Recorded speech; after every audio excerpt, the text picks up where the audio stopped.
That's for sure. Already into the band phase, and you know, Clubhouse.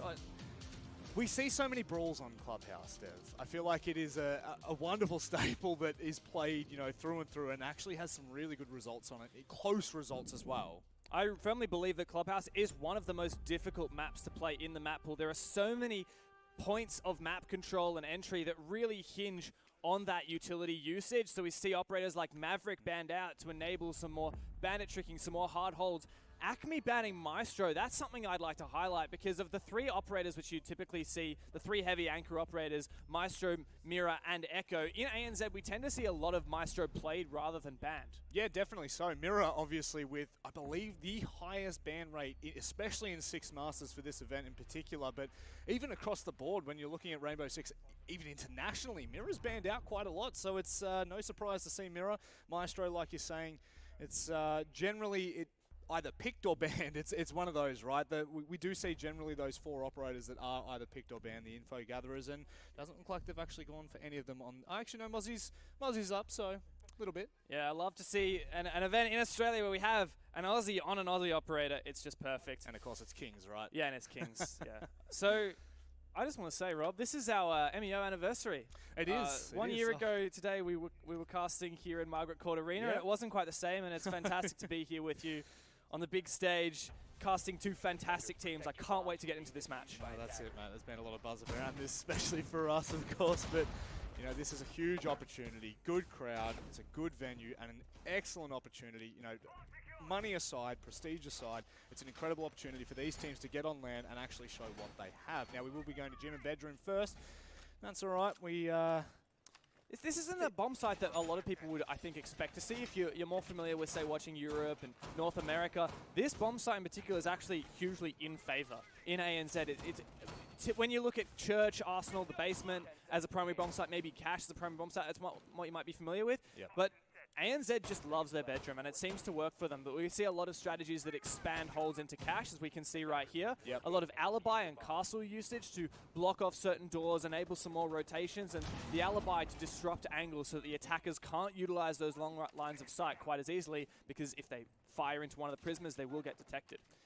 It's quite a pain in the backside as well when you are up against that alibi. So, I mean, that's a factor that we'll be playing. And it doesn't look like he's actually going to be putting it on any of the windows, so that kind of nullifies those kind of angles. However, if they do just go for the spray and pray through the window/wall, they will be met with an alibi at some certain point. If you're still going to be using the one hologram as a bit of a bait actually on toward the catwalk, but in the meantime, Strider looking to get some work done. There's obviously the thermite. They've got the Twitch, so the Twitch will definitely be able to come in, play a good role in this, particularly across toward the jacuzzi, right? Yeah, of course, a huge element of this bomb site is to open up that jacuzzi wall that Strider is standing near, and with the bandit ready to bandit trick, it'll be very difficult to deal with. The Twitch, as you mentioned, does destroy the two bandit batteries, and bandit seems to be nowhere near to trick, so it should be a comfortable open for Strider, and as we hear that thermite charge sizzle on out, easy job for ACME to establish that first beachhead to open up the bomb site. And that actually gives them a lot of room to move, right? Because now Mindfreak, they have to be careful not only from the jacuzzi wall, but also from Cash, as I believe they might have alleviated the pressure they had over there early on. Yippee style might still be hanging out, hello. But Shaq nicely read straight out of the window. That's the opening kill for this matchup. Kings comes in, taking down Stigs. Just like that, you blink, you miss it. 3 players drop it. Strider and Haywood, they're not done yet. Unfortunately, it will be Strider being taken down in the end, but still 2v3, and it's absolutely falling apart here, Dev. 2 players on Mindfreak remaining, and both of them have taken quite a lot of damage. It's just Hills and Haywood from ACME to muster this one back. Still a lot of spread out control, and Shaq's going to get caught off guard. A great job from Haywood, and now it's all up to Kings, the player below with the C4, but does he have the information to execute this flank? ACME don't have info on site. They don't have the diffuser. They don't know that Kings is nowhere to be seen, but Haywood's going to take the risk and enter. It's all up to Kings now. There's plenty of room for the attackers to work with. Plenty of time on the clock still. He's just playing patiently. Still has that C4. Flank nice and quick, so he's already got the information. However, the problem being ACME already have his number picked. They know what's kind of gone on here. They've completely opened up both bomb sites. They've come up from stairs, so this is going to be a real struggle for Kings. Very nice round to start out from ACME, though. It looked like it was starting to crumble for a second, but boy, oh boy, did they get back on top of that one. The Young Blood take the first round here. Young Blood. ACME. They fought back. They just started with some initial opening up the wall, the basic stuff, right? And that was when Mindfreak decided to pounce. And it was some good early strikes, but ACME were there with the trades and eventually managed to win it out in the 2 versus 1. It demonstrates that they do have good nerves. When it comes down to those, we're at 2 versus 1, we can't throw this. Kings had full capabilities of winning that round. And Hills and Hayward, slow but steady, went through the moves. Made sure they could take control of site, planted somewhere safe. They knew they weren't exposed. And then isolate Kings. Force him to push up and take him out. It was really done. It was really well done. The thing is, if Hayward actually takes his time in that scenario, if he's cautious as he's pushing in the bedroom, not really, you know, making the space for Hills to come in, that flank is there quicker than they know. They also don't have diffuser. They've got no information on sites there, like you were saying, so it can be quite a spot of bother. I believe we are going down into the basement now, so... and we're talking about Clubhouse. This is typically a fairly defender-sided map. The attackers are not always comfortable on Clubhouse. There's a lot of utility you've got to overcome, and especially with no Maverick, you have to get a little bit more creative when it comes down to opening up, say, that jacuzzi wall. ACME had prepared with the Twitch to get rid of the bandit batteries and the Zephyr's concussion to prevent any kind of bandit trick, because the concussion will cancel that bandit tricking animation and prevent that from denying the thermite charge. So a lot of good prep from ACME, and we'll see as we rotate through the different bomb sites, as I expect Mindfreak to do here, if ACME can replicate that success. Always, I must admit, it's always good to see them changing things up and not really repeating sites too much. Obviously, the repetition can be key in certain aspects, but a lot of the time you do want to be careful not to give them the upper hand. So Strider wastes no time in opening up the CCTV wall. Plenty of time to actually work with from here on out. That said, they are attacking the basement bomb site. So they're trying to go for a full roam clear, and Mindfreak have invested some utility upstairs, of course, reinforcing that cache wall. It looks like that's an almost... No, okay, we still have 2 players upstairs on the 2nd floor. ACME will have to push out. No Jackal, of course. They banned that, so it'll be a little bit more difficult. They'll have to do some thorough drone work to find these people. We do have Strider suspicious of Itby Styles' presence at the top of cache stairs, but Kings is aware, and no doubt calling this out to Itby Styles. Stiggs is going to go for it, and no way he's going to make this work. There's information for both players, and Itby Style wins out that engagement. Stiggs going down. Still, Mindfreak allowed to roam aloof on the roam. Yeah, incredible from Kings to give the information across there and not really... Oh, Dino with a really nice line being held. Doesn't expect the second one there, but surely the trades have to come through. Hayward was quick on the mark. The buddy system working out a treat. Shaq is now taking point of contact. Needs to back away. All of the fight coming nowhere near the site. In the meantime, Hills, oh, no! Can he go? He's just missed the timing on that. That could have been a big game changer as Shaq was trying to move away. That was a perfectly placed castle barricade that allowed Shaq to make that rotate on the bar wall. Didn't prevented Hills from getting that long angle. What an excellent play from Mindfreak. They took out the Hibana, which is one of the instrumental pieces of Hard Breach, so Strider's going to have to do all that, and he's already used 1 charge upstairs on the cache wall. So we're talking about having 1 piece of Hard Breach remaining, attacking the basement. That is, and he's going to use it on this hatch. So, no, okay, he's still not sure. This shows how upset ACME is at that. That was a huge surprise. Not expecting to lose their Hibana early and not expecting such a far aloof roam. It's put a little bit of a spot of bother there. Cutie with the already unstuck C4. This could be pretty dangerous if it's used correctly. Still just waiting for the information to come through. ACME now making their way single file down the staircase. This could also be a slight little problem as they make their way through. They have all lines being held. Hayward's not really wasting much time, making enough space. He's pushed directly in, but Shaq's waiting for it. Swings, can't find the other, but Cutie in the meantime with the C4 kill. It shuts down ACME completely. And a first round on the board for Mindfreak. Great team play from Mindfreak to enable that roam. We could see the Echo drones offsite, a lot of Valkyrie cameras offsite as well to enable those roamers know where are they safe from, where are they going to get engaged from. They managed to, they did lose some players, but they traded out and they killed the Hibana, which was the most important one. A bit of an oversight to have Dino in such an aggressive position, lose that utility because it signed the death warrant for ACME that round. Then it was all up to Kings and well, Mindfreak as a whole to get back to site, play safe, keep that numbers advantage or numbers equality, and then just wait for the attackers to file in one by one. Yeah, and like you were saying, it was really well set up from Mindfreak to be able to not only take the engagement upstairs and you know, keep them at bay. The fact they find Habana is just an absolute treat for them at that point. But also to get away scot-free with Shaq coming back down the staircases brings them into that turtle position. You know, we talk about it so much. It allows them to turtle on site and just hold down, bunker it. If Shaq had been taken out, then it would have been a 3 versus 2 for ACME, and they probably could have just hard crunched it and won based on the numbers and trades, entering in and making sure that if it's a 1 for 1 for 1 for 1, ACME are going to win that because they have more numbers, right? So that didn't work out. Mindfreak played it very smart. Good strategy that allotted them 1 round. They'll move over to Cash, so not going to retry Bedroom just yet. I am happy with that. I'm not going to lie. I'm happy to see them going straight into Cash. Keep the ball rolling, right? Yep. It worked when they went downstairs. Yep. Don't let ACME be in uncomfortable territory. As soon as ACME see that it's a bomb site, they already know how to attack. They already know what Mindfreak's strategy is for defending Bedroom. Then it skips all these extra steps. So, okay, guys, how are we going to attack this? Just say, okay, we're going to do what we did last time, but this instead. Yeah. But change this. Whereas now, you have to start from the ground up. ACME's going to have to either do their normal Cash attack or modify it as needed to suit Mindfreak's setup. So you can see just on the other side of CCTV wall, that's actually Bandit being quite prepared in the sense to ensure that they can't get the free opening in towards CCTV. So what we're seeing here is a counter to the Bandit trick being attempted. Stiggs with the Zephyr can use his concussion charges. It prevents the animation from Bandit going off, but Bandit's actually nowhere to be seen. So it's an easy thermite charge for Strider. And step 1 of attacking Cash, get the wall open, is complete. Yeah, this could be a tricky little angle if he does manage to get a free kill at this point. He's had through the drone hole just the tiniest little information. Obviously can only see a slight little pixel actually, to be honest. It's about 1 inch, 2 inches that he can work with there.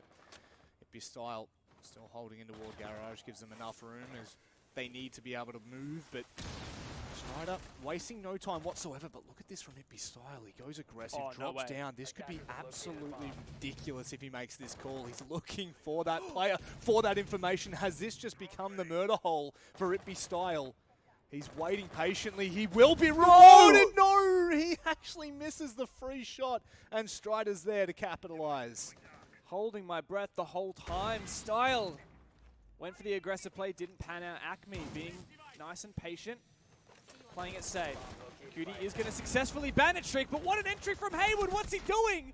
Straight into the bomb site, but traded by Jack Dad. ACME explodes into action, and they win the round based on that. Jeez, that is...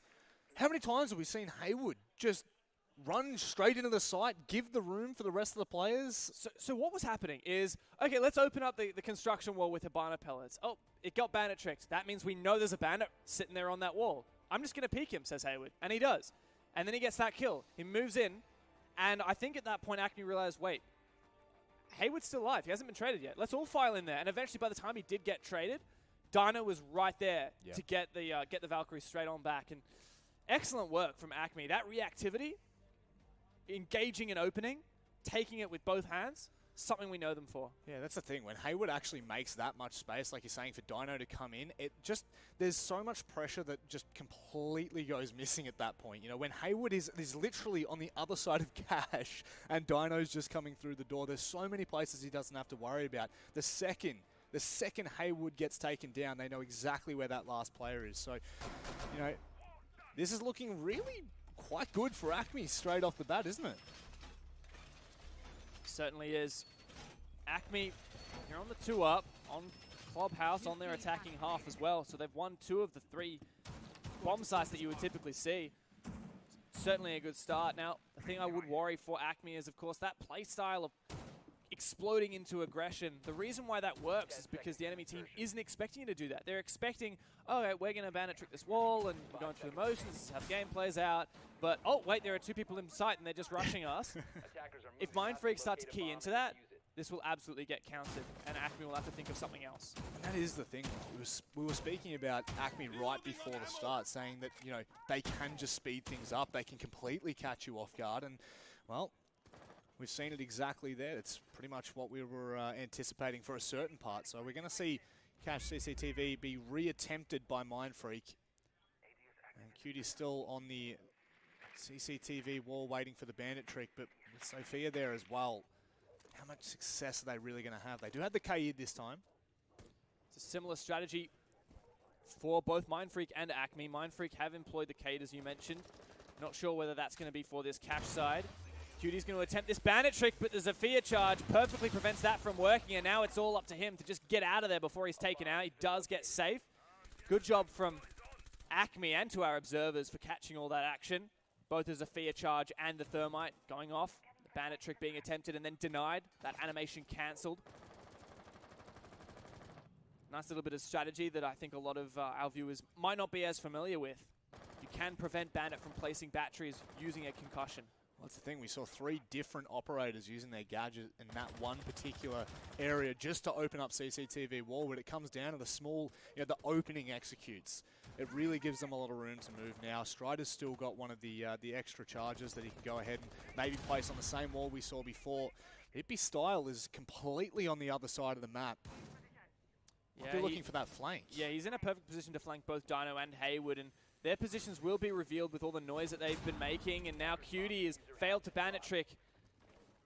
Jack Dad's also downstairs, so if it comes down to it, he could see 4 through the floor, and Stiggs has entered below as well. On drone, does Jack Dad have the information? He's playing safe for now, of course. ACME do have the numbers disadvantage, and Stiggs just wants to make this a desperate attempt. There's no barbed wire on the stairs. There's no leisure mines on the stairs. He makes an entry. He gets into cache nice and safe, but he knows there's going to be another player there, and he gets too greedy for it. ACME dropping like flies, but there is some refrags. 3 versus 3 with 45 left. He's still holding on to that exact same line. I believe there's one just, straight into toward construction. So they still have that little murder hole made earlier by the Habana. Plenty of time to move, but like you said, no barbed wire. There's no information coming up on that far wall. That's going to be a problem. A little bit of a melee hole there from Cutie to get a bit more of a interesting angle. Shaq has been able to take down Hayward, so a 2 versus 3. ACME are slowly falling, but Dino and Hills come together. They now have control of CCTV, but they still have the C4. Can he make it work? Jack Daddy, he has to go for it. Can he make it work? They're being pinged out. Will he be able to find the kill? No, not just yet. He still cannot connect. And that diffuser is going to go down, but is it? Surely not, my word. It's now into the 1 versus 2. Jack Daddy. This is near impossible. He's going to have to try and retake the site and find both of these players on ACME. They might be set up perfectly. One just straight out the window. Crone down. The pre-murder hold. Dino holds strong. And ACME, they are looking really sharp on the attacking side of Clubhouse. What a cash room attack from ACME, especially at the end there. It was so close, and Mindfreak had all the ingredients that they needed to make that happen, but you could just see, spectating Jack Daddy, I felt like I could feel the communications of that team screaming down the mic, the rest of the players on those Valkyrie cameras, on those Echo drones, calling out the positions of the players. As soon as ACME started getting pinged, they panicked. They started moving around, and then that threw off Jack Daddy because he knew he couldn't go for that C4. By the time he did throw it, he misplaced it, and then he tried to use the MPX and didn't land enough shots. It was very close.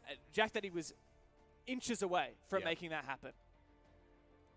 And that's the thing, you give ACME an inch at the moment and they take a mile, right? How many times have we just seen one of their players leg straight in toward that site and just completely open everything up? I think that's the 3rd round.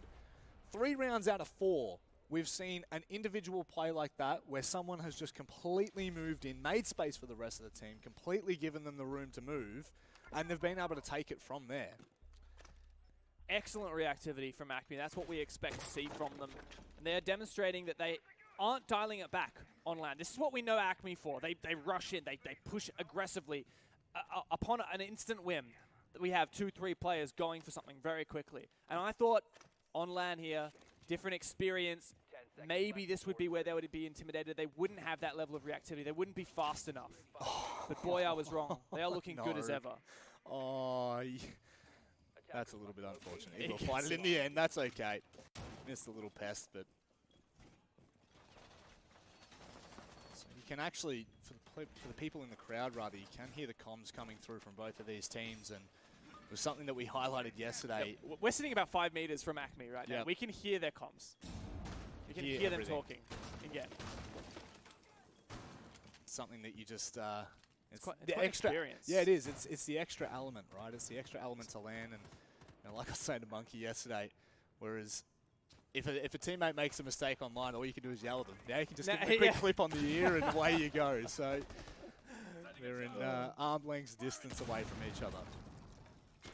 So, of course, we're on Clubhouse attacking, not where you expect to have a good time.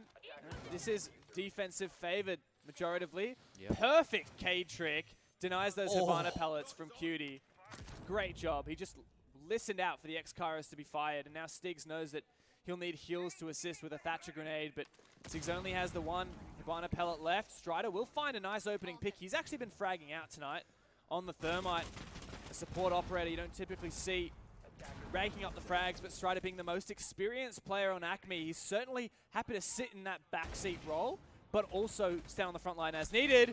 Oh, jeez, that's really nicely read from Kings as well, just to be that aggressive on the other side. Generally, you might see him being held behind the boxes for the cover, only giving them the headshot angle, but completely catches him off guard there, thinking that maybe it was a little bit more clear. No, Strider can't find anything through the flooring, but Stiggs is making a lot of room into Ward Mud Tunnel. Never mind, Shaq is there and making it work. It's a 3 versus 4, and ACME, they are having a little bit more of a harder time at this point. Dangerous game for Hayward here, whipping out the pistol. No ammo left in the Commando, and he's going up against the 3 armor. Needs to land the headshot, whiffing so many, but he gets the knife! Hayward, what are you doing? Oh my God. Out of every scenario that comes through there, it's the knife. It's just, Hayward has been unrelenting in this aggression. Jack Daddy's been able to find one, but Hills on the quick trade. He's going to push directly into the site, but he can't get anything done. Kings, he will find the trade, but Hayward once again, he's been able to find his way in toward the side. He needs to find both kills. He doesn't have the diffuser. He's the only player left. Getting a little bit of information, however, as he is still the IQ. The electronical device is being spotted out as he pushes a little bit more aggressively each time he peeks over the top of the deployable shield. They're there waiting. Mindfreak a little bit better that time.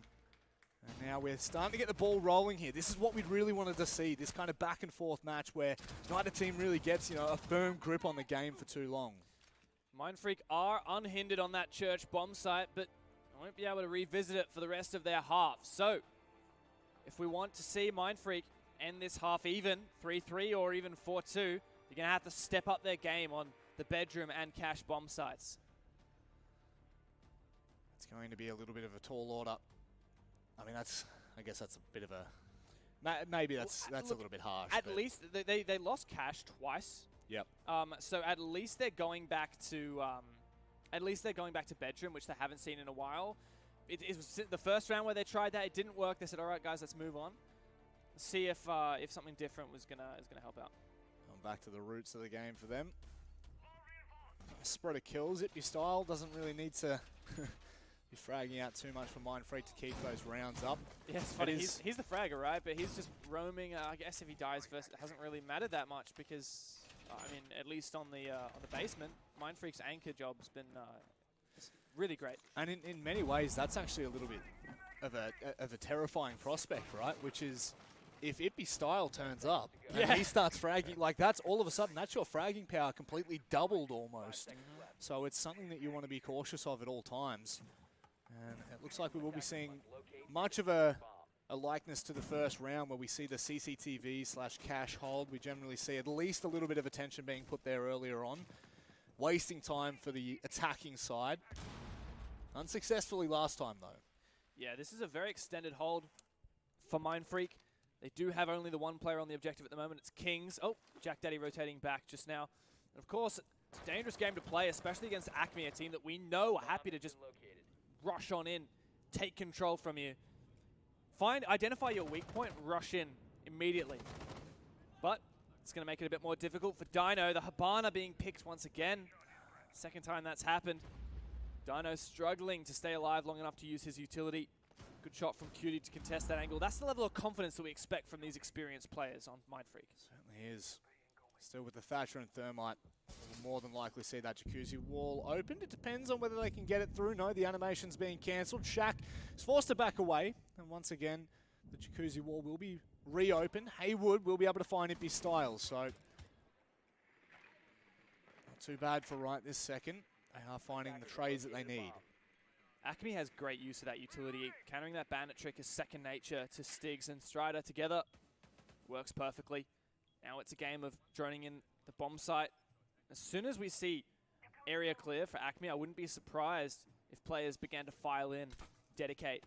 It's a drone taken out for Kings. He wants to contest this angle against Strider. We know Strider usually runs that hollow. A perfect job from Stigs, but he gets taken out. A nice idea, but Kings is going to deny that play, and Cutie jumps back into the fray as well. ACME falling apart. We might be going into the second half of even Stevens. That's it. Kings was pretty much rocking a hard place. That's exactly what you think of when you start to use that kind of an analogy. Once again, Strider's just gone straight into the side, finds the double kill, and Jack Daddy has to try and pull himself back from the depths of the site. My word. Surely this doesn't happen again for ACME. Just one bullet will be Strider's demise, and that's all it takes for Jack Dad. Kills the last man standing, but he clutches it! What a round for ACME, and that's all on the back of Strider, the Thermite. Really stepping it up. So, he took down Kings coming up the he peeked that from Jacuzzi Wall, finds the kill, proceeds to push through Gym to find the double kill in Bedroom. As soon as ACME have a pick, everyone turns on. Yep. Everyone's like, guys, we have a pick, go. Just double time it. And that's what Strider did. And give him the hollow on this gun, and he makes it work. Insane shots from the Thermite player. Mindfreak, bit of a quiet moment for them. Ippy Style sitting in the middle there with his beautiful Starch, still waking up. He's going to jump on the Hibana. Of course, you need so many essential utility operators on your attacks on Clubhouse. That was what we saw. Was a bit of a problem for ACME at points when Dino, the Hibana, was picked off. But it ended up being ACME's movement and aggression and willingness to just commit to something that made the difference in the end, not necessarily that utility. Like you were saying earlier, this is not typically an attacking side map, right? We don't generally see 4-2 going in the side of the attacking team. So generally it's around 55-60% of pretty much every side actually is confirmed toward that defensive side. So that's just showing you full well what ACME have brought into this. To put this into perspective as well, this is, of the first two maps that we've got in the pool, well, for one, this is ACME's map. ACME wanted to take us here, so they're looking good in that regard. But during the season, Mindfreak performed pretty well here on Clubhouse. They had 2 wins and 1 loss. On the second map, which is Coastline, they only lost it. They played it once, and they lost it. And on the flip side, ACME were pretty comfortable there. They played it quite a few times and had overall positive results. So if I think it's a bit like what we were alluding to previously on the desk, if this is a 2-0, it's to ACME. If this goes to 3 maps, Mindfreak's got it. So ACME might be looking good now, but they need to keep this up until the end of the second map to take this 2-0, because I think if we head to Villa, Mindfreak is going to wake up and take the game. Yes, certainly so. There was always that problem, and again, like we can talk about all the stats we want, and it gives us a really good overview as to how these are going to be played, but it doesn't always work out that way, and so far so good for ACME. They've hit the ground running, and what a time to do it. What a tournament to do it as well. Haywood very aggressively roaming in bar. Hill's already been taken down. Of course, he can't be droned right now. Ippy Style waits, and Haywood goes on the peak, taking down the Hibana. What an operator to get out first.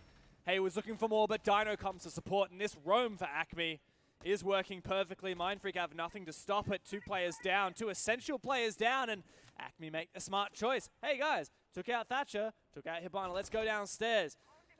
Mindfreak will have to choose very carefully where they want to use that hard breach utility, and on top of that, ACME have gone back to side and still using the Vigil, ERC7, so Mindfreak can drone all they like. They'll never know for sure that he's gone downstairs. This is a huge concern right now for Mindfreak. 2 players in almost untradeable situations. And this is exactly what you come to. The 4 versus 5. Like you're saying, hard breacher. And the gadget deny on toward Cutie as well. Is going to be Kings. Just going to drop it down. Still not sure what's... He's worried about the Kaid, I think, but nope. No Kaid. No Kaid today. That's okay, Stigs. No, it's going from bad to worse right now. With Shaq going down, eliminates yet another angle they don't need to worry about. Jack Daddy and Kings, what can they get done? A 2 versus 4. They realistically cannot allow ACME to settle on this defensive half, but it looks like they might already be. Jack Daddy taking the peak, waiting for the first frag to be confirmed. Kings is already down in toward the site. They might be able to push into church here, but still filing on in one direction. This is going to be incredibly difficult. Dino keeping them at bay, but nicely done from Kings to find the kill. Now opens up a little bit more as Jack Daddy comes off the shoulder. But with Kings still finding some, this could well and truly work here, Dev. So low on HP. Kings is going massive, but sitting there, it's all on Kings. What did we just witness? What? How have they done that? A 2 versus 4. Yeah, and Kings got all 4 of them. Didn't he? Yes. That was insane. Pretty sure Kings was also on like 1 HP for the last 3 kills as well, so we might even be able to see it here in the replays. But just the, those 2 early frags going down so quickly, just completely destroyed Mindfreak, but they still get back on that horse. Huge credit to the roam game there for ACME. Great idea, great execution on the roam itself, and great knowledge to fall back when it was needed. And by all rights, they should have won that round. But Kings, I guess he was wearing that crown for a reason, Rob. Again, talking about times to turn up. If Kings can continue to do that for Mindfreak, ACME are going to have a bit of a tough trot in this one. We're just seeing all Thermites fragging out all day. Yeah. Yep. There's Fragmite both sides. Whether it's Strider or Kings, they're stepping up. So it's a reattempt for ACME. Yeah, just about to say, something that we didn't really see Mindfreak attempt was that, actually, no, we did on Cash and CCTV. I lied. Trying it twice. It didn't work for them, at least. But at least I don't go a 3rd time. I get, smart. At a certain point, you kind of need to learn your lesson and move on from there, because it can be a bit of a deterrence when you're just continuing to go back. The repetition of continuously doing it. 2 and move is what Monkey says. He says if you fail it twice, move. 2 and move. We've seen some teams really like to just hammer away at the same bomb site because they think they can identify what went wrong and implement changes that quickly. Fnatic's a great example of that, and they tend to do it. G2 as well. But I don't know if that's the right move here. Yep. I think these teams, they'd rather just try something different. Yep. And look, that overall did benefit Mindfreak when they kept going back to church. It was the only one they managed to win on their defensive half. ACME so far struggling to take this bomb site. But they're not comfortable enough to go upstairs just yet. I think they've still got some fuel in the tank for Church and Arsenal. Well, here's the thing. It gives Mindfreak such a good opportunity at bringing things back to even. So that 4-2 half doesn't look all that detrimental anymore. And you can slowly but surely claw yourself all the way back, actually. This is so aggressive from ACME. Instead of abandoning that, this is no perfect, way. But Kings wins it! Kings, how do you do that? Did he just guess or what? Because that was an incredible read, and look at how aggressive all of ACME want to play. Haywood went for that early run out. Stig's going in for that aggro play on the stairs, but Dino's the one to find Kings on the C4, so a great player to take off early with how we've seen him perform. A C4 through the floor, perfect idea for Dino, and fortunately it was executed well. Another shot through there. And Diffuser down. Yeah, they had that. So what happened? C4 comes up, takes down Kings. Diffuser is literally over the top of that hole in the floor. So every time they go for this right now, they need to be careful for exactly that reason. This time, it be style. He doesn't stick around, grabs the Diffuser, and gets out scot-free. But still, 3 versus 4. ACME's favor. Not a lot of time left on the clock. We're down to that minute mark, and as it slowly starts to run away from what is that Mindfreak side, their attacking side, they will have to pick up the pace. So that's going to be Itby Style making first point of contact. However, not really finding anything on the receiving end just yet. He still has 1x Kairos left, but looks like he's not going to be using it anywhere. Not able to use it on Church because of Hills with the bandit trick. But we saw how effective Mindfreak were previously of just filing in through this front side, through Moto. That was on the back of Kings though, and he's gone. Time for Itby Style to step up. We talked big game on Itby Style, and time for to prove it to us with the Type 89. Moving into Moto. Wants to find this frag. He knows there's going to be players in Church, but his player in blue has been conversely traded. Itby Styles on the ground, and Shaq's not long for this world. ACME go up 5 to 3. Jeez, ACME are really putting on the back burners right now. They've really, they've almost bullied them out of the server in certain rounds, haven't they? Even though we saw what was an incredible start for Mindfreak at that point. Bringing that back, Kings, I'm absolutely gobsmacked at Kings being able to do that, but at the same time, this is ACME firing up. This is, what, the first time we've seen these players at LAN, the first time we've seen this team at LAN, and this is the way that they're receiving it, this is the way that they're acting. This is a team that, if you had seen them straight off the cuff without knowing anything about them, you would think that they're LAN Dragons, right? That's right. I mean, if you want to look at Strider, who's the most experienced player on ACME, he's been just 1 or 2 games away from LAN for several seasons. Yep. And he lives in Sydney, so he always attends those Sydney-based LAN events, the Pro League finals, always thinking, look, I just didn't make it there this time. Finally, Strider joins ACME, gets up, time for a LAN experience, and he's had quite a debut so far. He has. On the flip side, Styles still struggling to get out here. They still are yet to really unlock the full potential in that. So I think, you know, if ACME do encounter a final form Style, this could be a little bit more interesting. It's time for Style to wake up, or Mindfreak will be staring down match point very shortly. ACME are on fire. We know they do it online. We know it's new experience for them. The young guns here, 4 of these guys are just 18 years old, only just old enough to start playing in the Pro League, which they did not qualify for. They've got everything to prove. They talk big game, and they finally have this experience to make an impact. Defeating Mindfreak here on LAN would be just that. It's going to be the garage door open. Haywood needs to be so careful right now. It's not even completely open. My apologies. That's the Barna breaching toward the top side. Gives them a little bit more of an opening on toward Cat if they do try to pull away from Haywood, but still with the member behind him, he needs to be careful. If they go ahead and just open up that wall, that could be serious trouble for him. Capital used to flush out those positions on the catwalk, but Haywood is aggressive, very aggressive. Is there a Claymore there to prevent his push out? Looks like he'll just fire some warning shots, so Mindfreak should be aware of his presence. Strider's downstairs gathering so much information with this pulse scanner. He can call where the players are, whether they're repelling, but Dino's the first to fall. It's on the ACME side. Style and Mindfreak overall slowly but surely getting control here of Garage. So Haywood has actually completely backed out of that situation. And look at this from, oh my word, Strider playing with fire. You might get burnt. He still knows that he's there. He's still trying to figure out whether it's worth going for. Still not entirely sure. There's a huge risk that there's a Claymore there. You can see Kings does have a Claymore. Jack Daddy has a Claymore. Could be one deployed under that storage window. It's not worth the risk for Strider, and there's no way of knowing whether the Claymore is there without getting very aggressive. But Shaq filing into Garage. This Garage control is essential for this bomb site take that Mindfreak want to go for. ACME are just lying in wait. So it doesn't look like there's any Claymore down there. Strider's been able to pick up one, but there you go. It is actually going to be that Claymore that does take him down in the end. Kings, nicely done. Style now making his way through the Garage. Copping a bit of pre-fire, but that's okay. He's not really going to be under pressure. That is, oh my word, not even a pixel away at that point. But look at this from Mindfreak, just completely pushing themselves back into this game.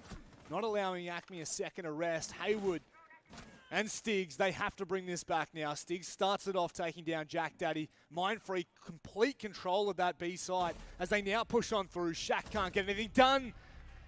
2 kills to end out the rounds. And Mindfreak, they're still in this. They're still holding on. Slow but steady. It did take them a long while to flush out those players downstairs, take that Garage control, but they did it eventually. Strider was calculated to jump out there. He knew that there might be a Claymore, but he wanted to find that kill before he got destroyed himself, and that's what happened. Overall, Mindfreak looking all right. That attack wasn't without holes, but they are beginning to deal more effectively with ACME's level of aggression.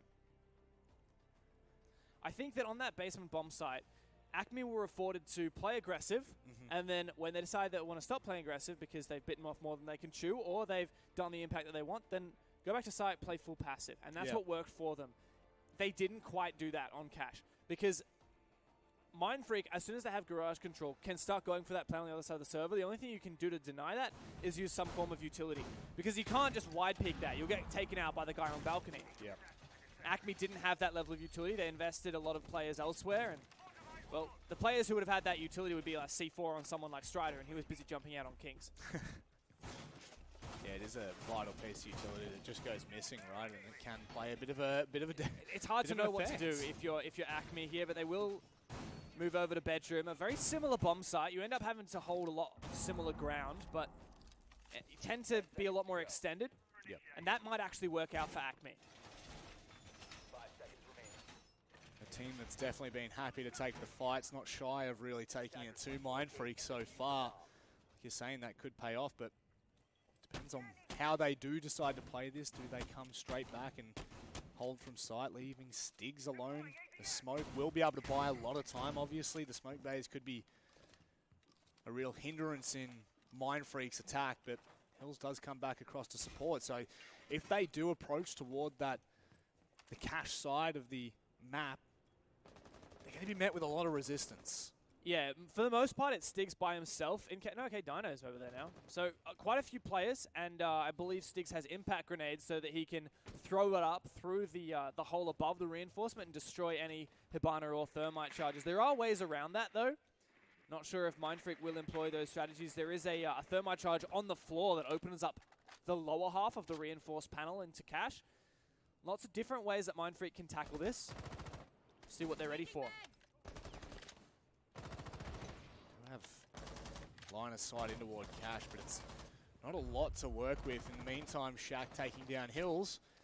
Exactly what I was saying before. This Thermite charge on the floor will open up some angles for Mindfreak to use. Doesn't open up enough to walk through, but it does expose the little feetsies of Dino. He's running past a wave of drones. He decides to get safe. It's just Stigs left, and he's gonna probably die in here eventually. He'll just use as much time as possible, waste it using his smoke grenades if he can.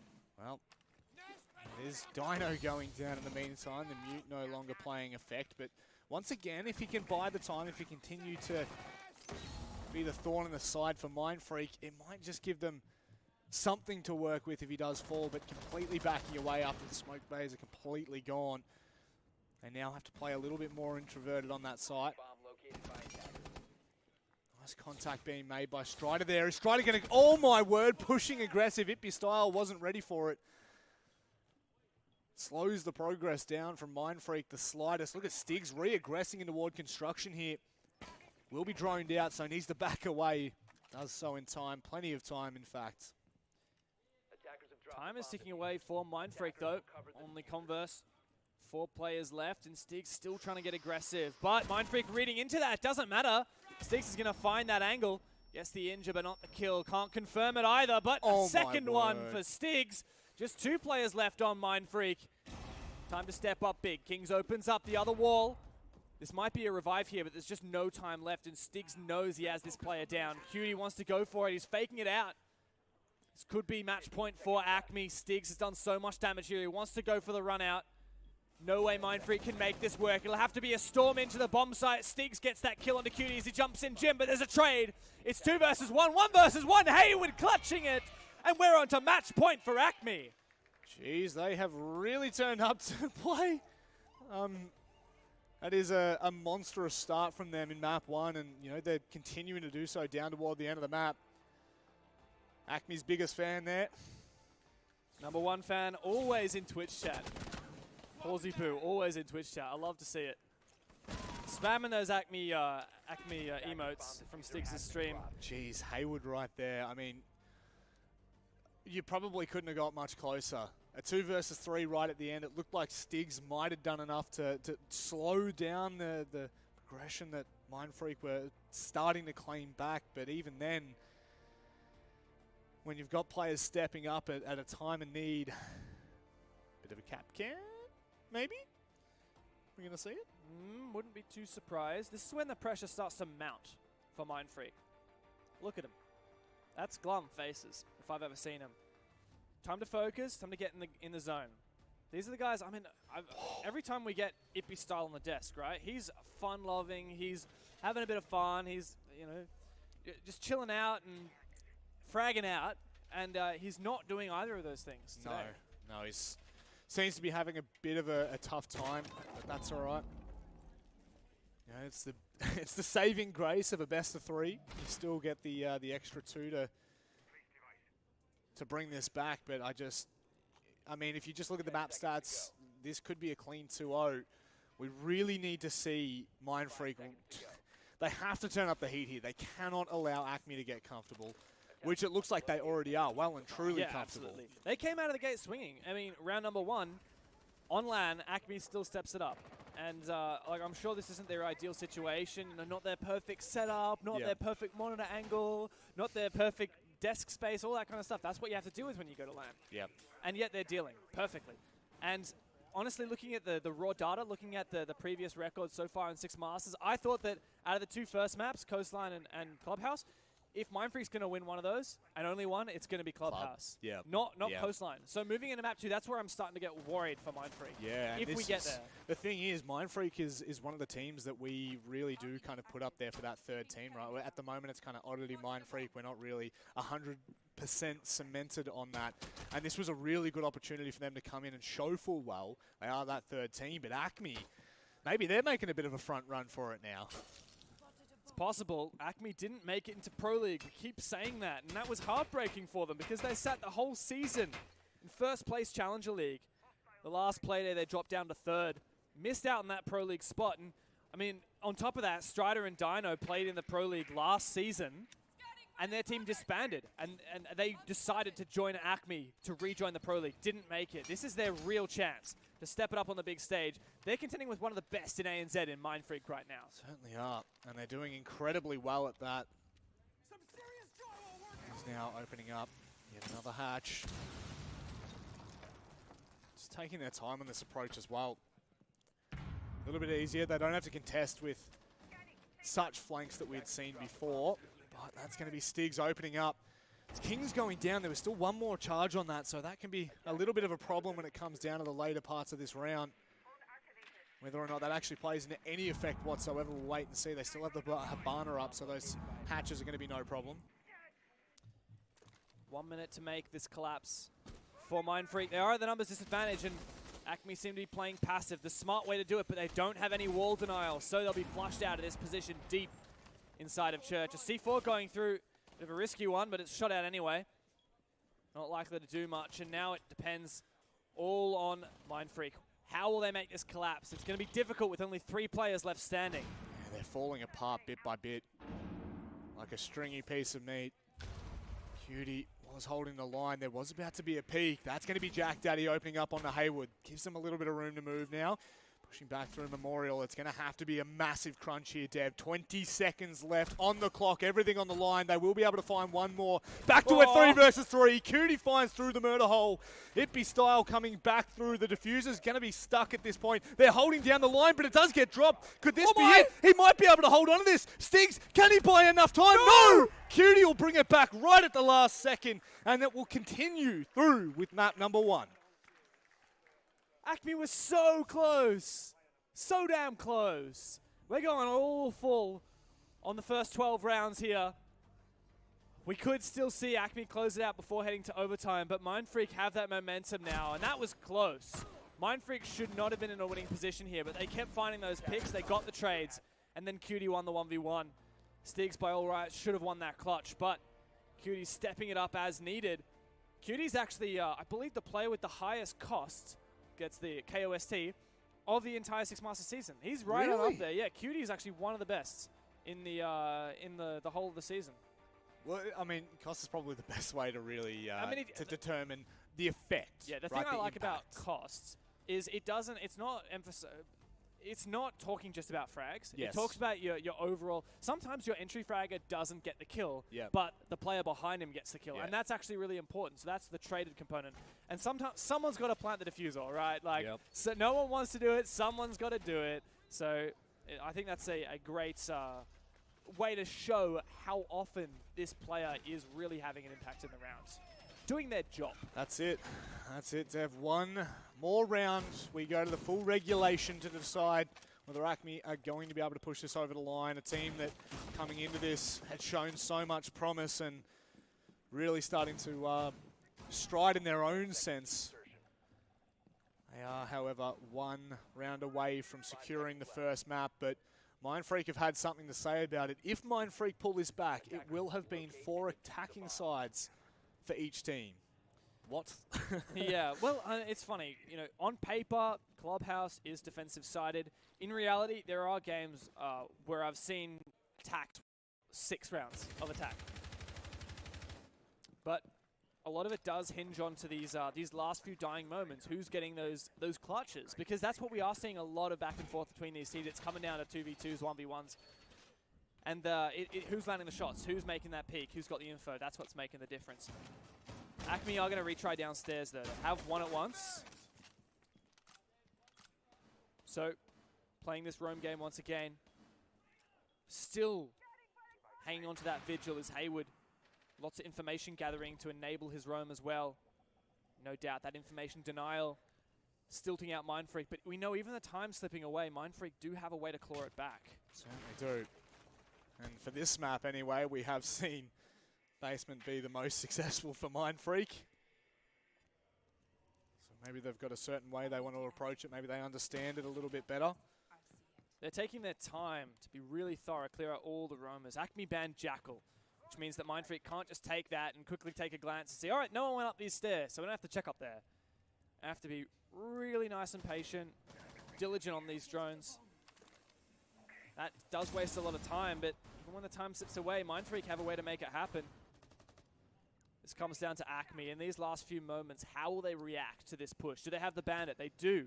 So they're ready to bandit trick that church wall, keep themselves safe inside a church.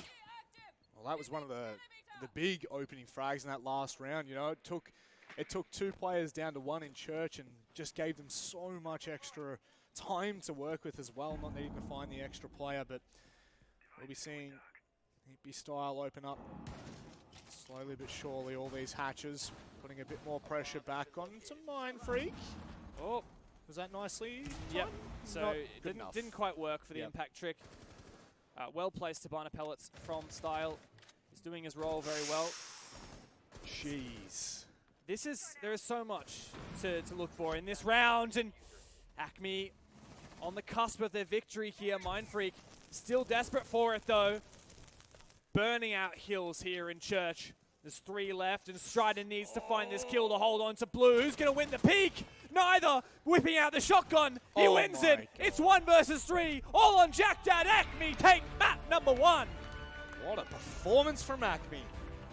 You know, coming into this, a lot of question marks around, you know, what they were going to be able to do with their LAN performances, how they were going to be reacting to not only just LAN, but, you know, the crowd as well, the interactions. There's a lot around this, and I think well and truly they've shown that they can step up to the plate and they're not afraid to take the fight to Mindfreak. And you're right to talk about them not being afraid, Manic, because that's what they needed. Yeah, they needed to come into this and go, all right, we can do it. And they had to get out of a good start, and the maps were in their favour, so they had all that opportunity in their hands. You go and take the first map as well. Well done, ACME. That's a really good way to start off day 2 of the Six Masters here at the Melbourne Esports Open, and we are entertaining the beautiful crowd who are joining us here in the morning as well. These teams are giving them something to enjoy. Now we've got to see what Mindfreak can do to shake it off, but let's stick with ACME and a win there that they really deserved. It's still up in the air for me. It was. Give them that map. All right, yeah, like they've won that map. Give them credit for that map. The whole thing up in the air.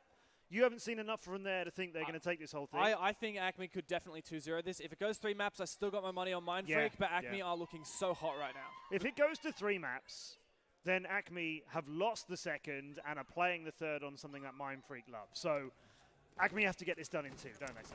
Yeah, they do. The thing that I think looking to ACME for is that